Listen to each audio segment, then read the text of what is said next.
మరి నేను అడుగుతున్న ఈరోజు కిషన్ రెడ్డి గారిని, బండి సంజయ్ గారిని, డికే అరుణమ్మ గారిని, మీ జాతీయ అధ్యక్షుడిని తీసుకొచ్చింది కదా, మాకేం అభ్యంతరం లేదు. మోడీ గారిని, అమిత్ షా గారిని, మీ నాయకులు ఎంతమంది ఉన్నారో ఢిల్లీ మొత్తం, దేశం మొత్తం ఉన్నోళ్ళ అందరినీ తెలంగాణ రాష్ట్రంలో మున్సిపల్ ఎన్నికలలో ప్రచారానికి తీసుకురండి.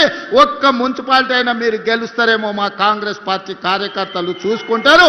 మా కాంగ్రెస్ పార్టీ కార్యకర్తల సత్తా ఏందో ఇవాళ బీజేపీ వాళ్ళకు చూపిస్తారు. నేను అడగదలుచుకున్న బీజేపీ జాతీయ అధ్యక్షుని 2014లో నరేంద్ర మోడీ గారు మా మహబూబ్నగర్ జిల్లాకు వచ్చినప్పుడు పాలమూరు రంగారెడ్డి ఎత్తిపోతల పథకాన్ని జాతీయ ప్రాజెక్టుగా చేస్తాము అని అన్నాడు. 3 సార్లు మోడీ గారు ప్రధానమంత్రి అయ్యాడు. 12 సంవత్సరాలు బీజేపీ అధికారంలో ఉంది.